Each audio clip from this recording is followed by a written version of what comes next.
Good morning प्यारे बच्चों। आज हम करेंगे वर्कशीट नंबर 82। सब्जेक्ट आपका हिंदी, क्लास है 9th और आज की डेट है 5 फरवरी। हमारा टॉपिक चल रहा है माटी वाली। इस वाले पाठ का ये अंतिम अंश है, इसे हम पढ़ेंगे और अपने प्रश्नों के उत्तर देंगे।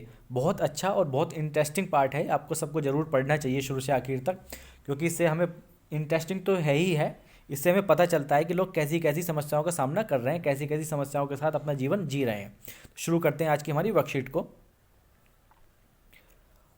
उसका गांव शहर के इतना पास भी नहीं है, कितना ही तेज चलो फिर भी घर पहुंचने में 1 घंटा तो लग ही जाता है।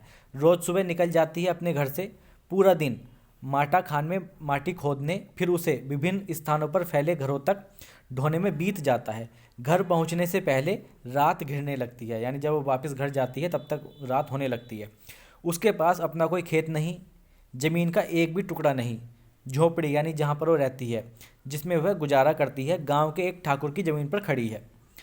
उसकी ज़मीन पर रहने की एवज़ में उस भले आदमी के घर माटी वाली को कई तरह के कामों की बेगार करना होता है। बेगार का मतलब होता है बिना पैसे के काम करना, यानी जो उसकी झोंपड़ी है जिस ठाकुर की ज़मीन पर बनी हुई है, इसके बदले में उस बूढ़ी माटी वाली को उस ठाकुर के घर कई तरह के जो बिना पैसे के ही कई काम करने पड़ते हैं।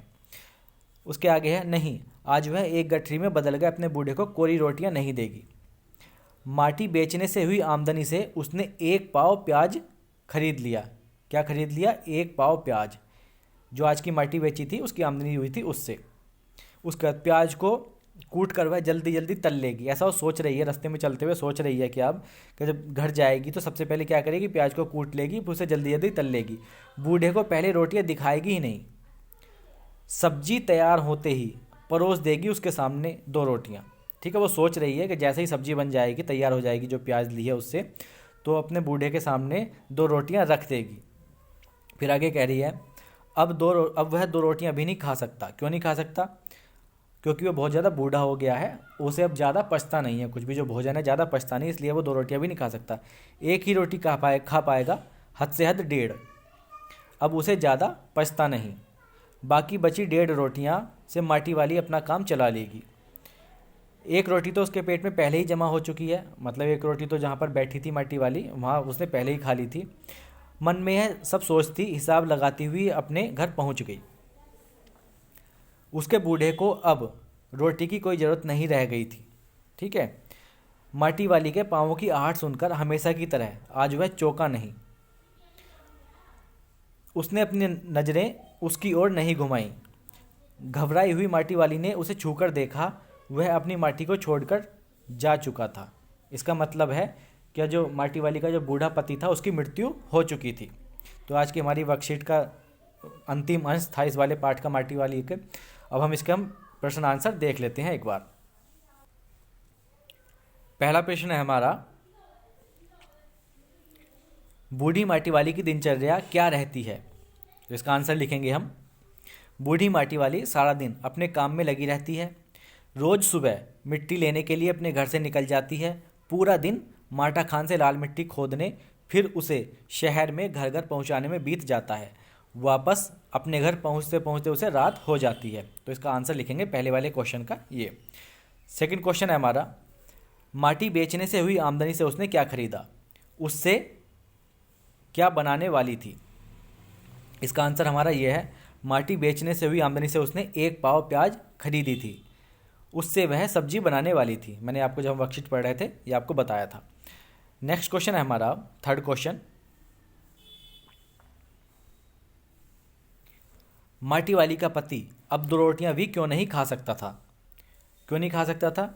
क्योंकि जो वो था बहुत ज़्यादा बूढ़ा हो गया था, इसलिए भोजन उसे ज़्यादा पचता नहीं था। तो इसका आंसर हम इस तरीके से लिखेंगे, माटी वाली का पति अब बूढ़ा हो चुका था, जिसकी वजह से वह ज़्यादा नहीं पचता था, जिसकी वजह से उसे ज़्यादा नहीं पचता था, इसलिए अब वह 2 रोटियां भी नहीं खा सकता था। फोर्थ आंसर है हमारा, उसके बूढ़े को अब रोटियों की कोई ज़रूरत नहीं रह गई थी। ऐसा क्यों कहा गया है? तो ऐसा इसलिए कहा गया है क्योंकि उसके बूढ़े पति की अब मृत्यु हो चुकी थी। नेक्स्ट क्वेश्चन देखते हैं, लास्ट क्वेश्चन है हमारा ये आज का। एक सेकेंड। कोरोना काल में आपने कई लोगों को अपना घर छोड़कर जाते देखा होगा। अपनी पुरानी जगह को छोड़कर जाने में लोगों को किन किन समस्याओं का सामना करना पड़ता है, सोचकर लिखिए। तो आप भी लिख सकते हो सोचकर, जो भी आपके मन में विचार आए कि ये समस्याओं का सामना करना पड़ सकता है, आप अपना भी एक दो पॉइंट इसमें जोड़ सकते हो। इसका आंसर देख लेते हैं। अपनी पुरानी जगह को छोड़कर जाने में लोगों को निम्नलिखित समस्याओं का सामना करना पड़ता है। पहला है रहने के लिए आवास की समस्या। जब हम नई जगह पर जाएंगे तो वहाँ पर हम कहाँ रहेंगे, घर की समस्या, आवास की समस्या सबसे बड़ी समस्या होती है। दूसरी होती है बेरोजगारी की समस्या। जब नई जगह पर चले जाते हैं तो हमारा जो जहाँ पर हम पहले रह रहे थे वहाँ पर हम क्या रोज़गार कर रहे थे, नौकरी कर रहे थे या कुछ दुकान कर रहे थे, कुछ भी कर रहे थे, नई जगह पर जाएंगे तो सबसे बड़ी समस्या होगी रोज़गार की समस्या, ठीक है, जो बेरोजगारी हमारे सामने आ जाएगी। तीसरा होता है बच्चों की पढ़ाई लिखाई की समस्या। यानी बच्चों का किसी स्कूल में पहले पढ़ रहे थे पुरानी जगह पर, नई जगह पर जाएंगे तो उनके लिए कौन सा स्कूल देखना है, कहाँ पर कैसी पढ़ाई होगी, ये बहुत सारी समस्याएं होती हैं। तो तीसरी समस्या ये होती है। चौथी होती है नई जगह पर भोजन पानी की उचित व्यवस्था की समस्या। जब हम नई जगह पर चले जाते हैं तो ये भी सबसे बड़ी एक समस्या हमारे सामने आती है। फिर एक समस्या और आती है जब हम नई जगह पर जा रहे होते हैं पुरानी जगह को छोड़कर, तो अपने सामान आदि को ले जाने के लिए परिवहन की समस्या बहुत बड़ी समस्या होती है। कैसे जाएंगे, किस तरीके से नहीं जाएंगे। आपने कोरोना काल में देखा ही होगा लोग कैसे पैदल ही जा रहे थे, ठीक है। तो ये भी एक बहुत बड़ी समस्या होती है। तो क्या ये हमारा लास्ट क्वेश्चन का आंसर था, फिफ्थ क्वेश्चन का।